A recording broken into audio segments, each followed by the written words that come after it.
Dieu est dans tout ce que je vois parce que Dieu est dans mon esprit. Bonjour mes chers amis, bienvenue à la leçon 30. L'idée d'aujourd'hui sert de tremplin pour la vision. Oui, comme tremplin. Et n'ayez pas peur.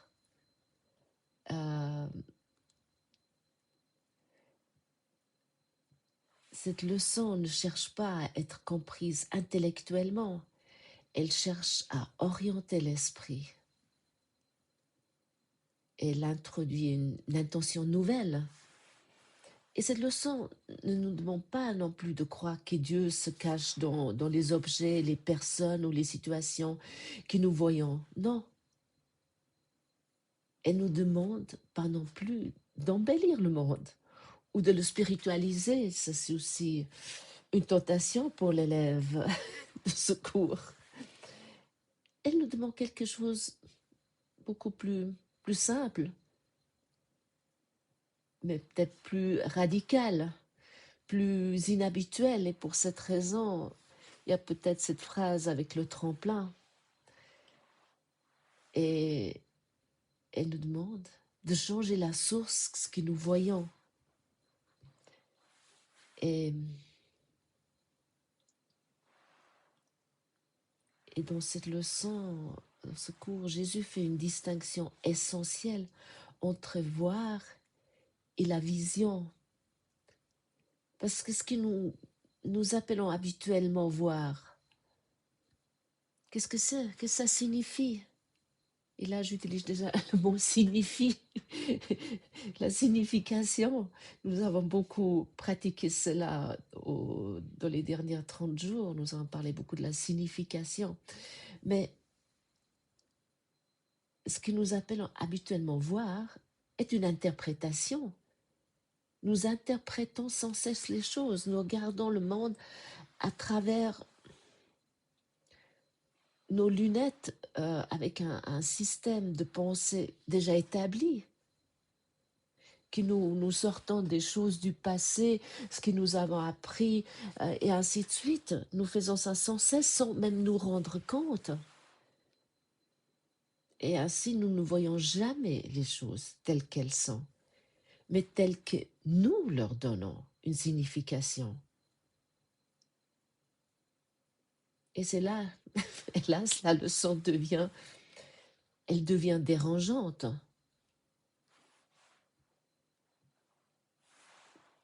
Parce que toute signification que moi et toi, que nous donnons sans Dieu, n'est pas neutre. Qu'est-ce que ça veut dire? Parce que nos significations, nos interprétations, ils sont sans cesse teintées, en bien, en mal. C'est quelque chose, nous sommes tellement habitués qu'on ne se rend même pas compte. Tu vas me dire, c'est impossible. Mais cela veut dire que chaque jugement, chaque étiquette que tu colles, chaque interprétation personnelle renforce la séparation. Et là, je reviens à nouveau avec le Saint-Esprit, parce que c'est la clé est là. Le pardon, le pardon est la clé, mais pardonner seul, nous devons, pour cette raison, nous avons notre enseignant intérieur, parce que autrement, pardonner, c'est quoi? C'est pas un acte moral, non. Mais même les croyances inoffensives, même, ou même celles que nous appelons normales, ce sont, nous donnons la signification, ce n'est pas neutre. Et ça, mes chers camarades de cordée, c'est, nous devons aller voir cela. Parce que autant que nous restons dans ces... C'est vrai, ce cours, nous restons dans ces vieilles habitudes, dans nos croyances, tout cela. Bah, ça continue, hein. Ça va pas changer grand-chose, même si tu pratiques ces leçons. Mais si tu creuses pas un peu plus loin, ça avance peu, voilà. Mais je ne vous dis pas maintenant de partir dans des analyses, parce que l'analyse vient de l'ego, mais de voir les choses, de reconnaître les choses et les donner aussi vite que possible, je veux dire tout de suite, au Saint-Esprit, simplement, lorsque tu vois des choses. Lorsque tu te rends compte ce que tu penses toute la journée, ce que tu te racontes, tu vas continuer, mais pense avec le Saint-Esprit. Et là, cette leçon nous dit, Dieu est dans tout ce que je vois parce que Dieu est dans mon esprit. Donc, tout est déjà là. Le, le dîner est servi, on pourrait dire. Hein. Le buffet est servi, il est là. Nous devons uniquement nous servir. La leçon introduit aujourd'hui un thème central, la projection. Et dans le paragraphe 2 aujourd'hui, il nous est dit, aujourd'hui nous essayons d'utiliser une nouvelle sorte de projection. Habituellement, qu'est-ce que nous faisons? Habituellement, nous projetons pour nous débarrasser de ce qui nous aimons pas. Ça, c'est la chose classique. Mais nous projetons aussi des choses jolies. Nous projetons sans cesse. C'est-à-dire que mais surtout, tout ce qui nous dérange, qui nous aimons pas, nous voulons pas voir en nous, mais qui tout est un, c'est en nous. Hein. Je veux dire que même dans l'ego, on est un seul bloc. Hein. Euh, nous voyons à l'extérieur ce qui nous refusons de reconnaître en nous.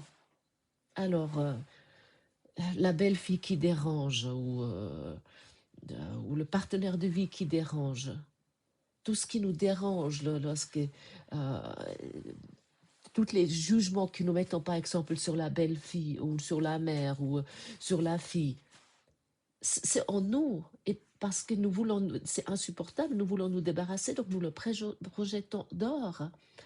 La faute, le manque, la peur, la culpabilité semblent toujours venir de l'autre. Oui, des circonstances, du monde. C'est la faute à la politique. Et c'est la faute à ma belle-fille. Elle est comme ça. Depuis qu'elle est là, plus rien va dans la famille. Ah, elle est folle. Ah non, alors, franchement, je ne sais pas ce qu'a pris mon fils.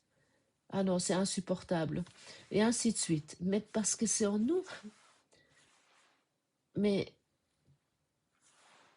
là, il y a quelque chose de très précis. Aujourd'hui, nous n'essayons pas de nous débarrasser. C'est ça qui est dit dans la leçon, je vous la lis. Nous ne tentons pas de nous débarrasser de ce que nous n'aimons pas en le voyant à l'extérieur. Plutôt, nous essayons de voir dans le monde ce qui est dans nos esprits et ce que nous voulons reconnaître est là.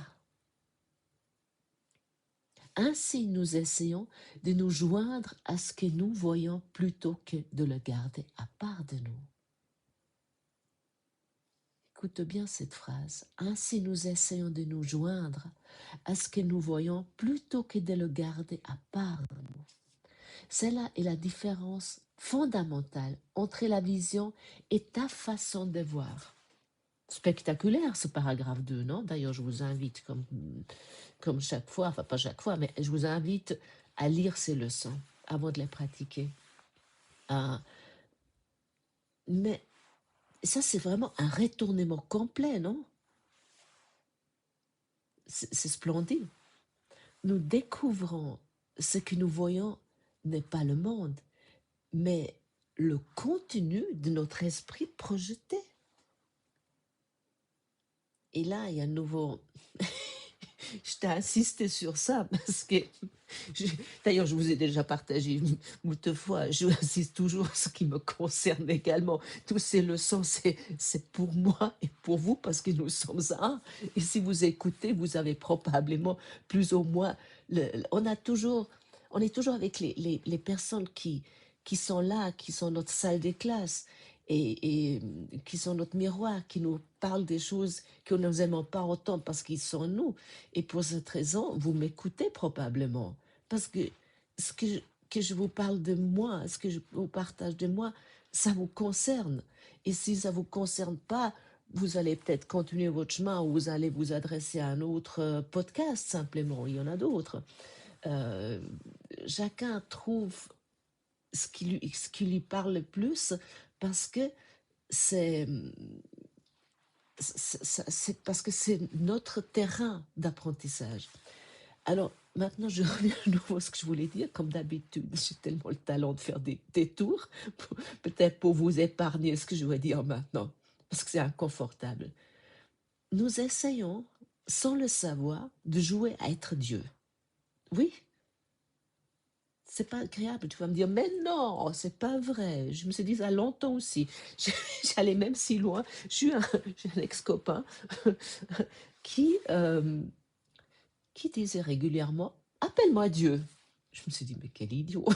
Bon, il était extrêmement amusant. Il disait d'une façon amusée toujours. C'était quelqu'un d'assez rigolo. C'était quelqu'un de très comique. Mais il disait, appelle-moi Dieu, chérie. Je me dis, mais quel idiot, hein. Et il me disait après, bon, tu peux être ma déesse, etc. Mais il me le disait aussi aux autres personnes. Il disait, avec moi, et des choses comme ça. Et ça m'a quand même toujours interpellée. Mais parce que c'est moi. Parce que nous voulons, et comment nous faisons ça? Tu vas me dire, mais je ne joue pas à Dieu, non. Euh, Si tu savais ce que je vis, moi aussi. Mais nous voulons donner nous-mêmes la signification. Et c'est là que nous prenons la place de Dieu, nous usurpons. Nous voulons décider ce qui est important, ce qui ne l'est pas, ce qui mérite l'amour, ce qui ne la mérite pas, euh, et ainsi de suite. Chacun à notre sauce. Nous faisons ça sans cesse. Dans notre petit monde, dans notre petit royaume où nous avons mis une clôture peut-être même électrifiée autour. Rentre pas, toi. Mais nous protégeons de cette capacité qui nous est tellement chère de décider bien plus que nous le croyons. Ça nous est très cher. C'est comme si c'était notre bébé. Cette personnalité avec tout ce qui nous donne la signification. Et pas plus tard qu'hier, je me suis nouveau emballée et on m'a dit, mais est-ce que je peux placer un mot parce que je fais des discours et puis j'explique d'A à Z comment ça fonctionne et je donne ma signification. Et c'est comme ça à cause de ça et ça et ça. Et je crache une analyse. Je pense mon compatriote Freud il sera, il sera fier de moi, mais c'est que de l'ego. Et à un moment donné, oups, mais après un moment, hier, de nouveau, j'ai compris ce que j'étais en train de faire. Ah, j'étais bien en route avec ce jeu. Je suis Dieu. Et je donne ma signification et je la prouve par A plus B. Et j'ai protégé ça hier vraiment comme un bébé, hein. Euh, Comme une louve, c'est petit. Et comme si mon identité en dépendait, hein. Et, mais les conséquences sur cela sont donner une signification sans Dieu nous n'apporte pas la liberté. Non, cela nous conduit à terme à la solitude, à l'incompréhension. Combien de fois je me dis, on ne me comprend pas, ou l'exclusion, ah, ça je connais très bien aussi, ou le jugement. Alors là aussi, je peux vous chanter une chanson. Et finalement, ça apporte quoi? Ça amène à quoi?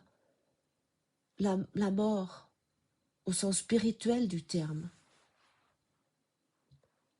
Parce qu'une signification séparée engendre un monde séparé. Et, et on parle dans la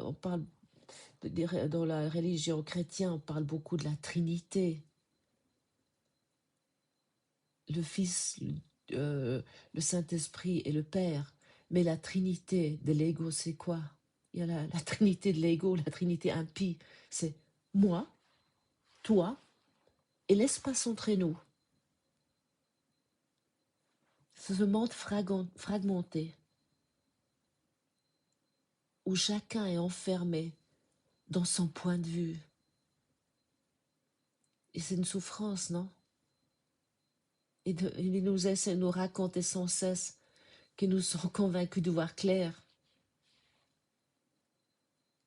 Mais nous sommes ainsi incapables de véritablement rencontrer le soi-disant autre. Moi, toi et l'espace entre nous. Et ça, nous jouons sans cesse. Ça c'est cette trinité de l'ego. Et c'est ça, lorsque nous prenons pour Dieu. Et lorsque vraiment, et là, je me rends vraiment encore plus compte de ça en partageant ça avec vous, à jouer d'être Dieu, quelle douleur que ça implique. Mais je ne suis pas victime de ça, j'ai les outils et je peux encore les donner. Je peux encore confier cette insanité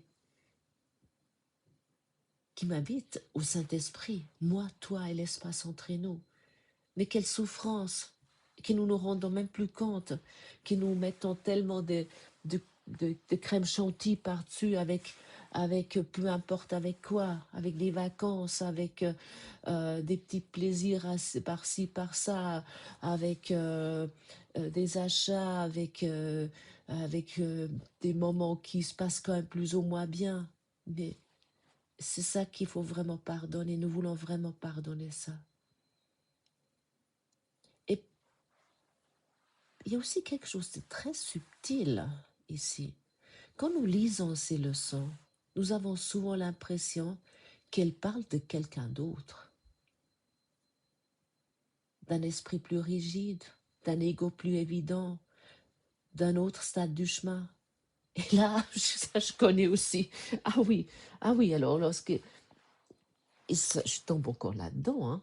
Mais surtout au début, lorsque j'ai commencé à 5 ans me vraiment occuper avec ces leçons, j'étais là et je dis, et puis oui, alors ça, oui, mon partenaire vit et fait exactement ça, et ça, ma belle-mère, et ça, mon beau-père, et j'ai utilisé ça pour faire une analyse qui font les autres. Et là, et là, en fait, nous, c'est pas une accusation ce que je vous dis là, et je veux pas m'accuser moi-même non plus. Et nous, c'est simplement pour vous montrer ce mécanisme à l'œuvre. Parce que si mon objectif ou ton objectif était de réveiller du rêve, alors à ce moment-là, j'ai déjà dit ça hier, ce monde peut devenir une salle de classe, pas un ennemi, pas une illusion à fuir, mais un outil de guérison. Et ce que je viens de vous raconter là, de faire ces leçons et de dire, ah oui, alors, lorsque tu rencontres, je ne sais pas, ton patron bien aimé qui est en conflit, et tu te dis, ah oui, alors lui, voilà, il fait ça et comme ça, parce que c'est ça, aussi avec l'ego. Nous venons très malins, hein, et surtout lorsqu'on a cet esprit analytique, hein, qui va très vite, ça peut devenir un outil vraiment redoutable de l'ego. Donc, soyons vigilantes. Et cette leçon peut-être même peut te sembler paradoxale de dire Dieu est dans tout ce que je vois. Ça peut même te sembler peut-être naïf ou voire absurde, mais comment pourrait-il être dans un conflit ou dans une maladie ou dans une violence ou dans une situation injuste et tout cela? Mais pourtant Jésus ne nous parle pas de forme. Il nous invite à reconnaître que Dieu est dans l'esprit qui voit, pas dans l'objet vu. Et ça, c'est vraiment important. J'insiste sur ça. Dieu est dans l'esprit qui voit. C'est vraiment important. Et les formes n'existent pas réellement. Elles sont des symboles dans un rêve. Ce qui est réel, c'est l'esprit qui perçoit. Et ainsi, euh, quand par exemple, je dis Dieu est dans tout ce que je vois, je reconnais en réalité, Dieu est la source de la vision que je choisis maintenant. C'est une décision, c'est un choix. Et, cette leçon nous invite à pratiquer souvent, très souvent. Oui, très souvent. Entendez bien, mes amis. sans effort et surtout, je le dis à moi, sans analyse. Regarder autour de soi et de répéter lentement l'idée. Non, mais pas pour convaincre l'intellect, mais pour se désengager de l'ego. Et c'est pas si compliqué. Nous avons notre enseignant intérieur qui est toujours là. Il suffit juste l'appeler. Il n'est pas dans la ponderie, il est juste là. Il est en toi. Et peu à peu, quelque chose change. Et à ce moment-là, nous essayons plus, nous cherchons plus à garder le monde à distance, ou de s'en débarrasser des problèmes en les projetant. Nous ne cherchons plus à nous protéger par nos interprétations, parce que nous considérons ça comme une protection souvent, lorsque nous interprétons. Mais nous commençons à nous joindre à ce que nous voyons. Et c'est là la vision. Parce que la vision n'est pas limitée. La vision réelle n'est pas limitée par la distance, ni par l'espace, ni par les corps, ni même par même les yeux. La vision vient de l'esprit. Et c'est pourquoi il nous invite ici, Jésus, à pratiquer aussi avec les yeux fermés, et pas qu'avec les yeux ouverts pour appliquer l'idée que tout ce qui nous vient de l'esprit. Les souvenirs, les images, les personnes absentes, les situations lointaines, tout est inclus, rien n'est exclu. Nous voulons rien exclure aujourd'hui. Non, nous arrêtons, nous démontons cette clôture électrifiée que nous avons mis autour de tout. Non, la vision réelle ne fait pas de distinction. Et cette leçon est vraiment une porte. Merci de partager cela avec moi aujourd'hui et de pratiquer cette leçon. Et à demain.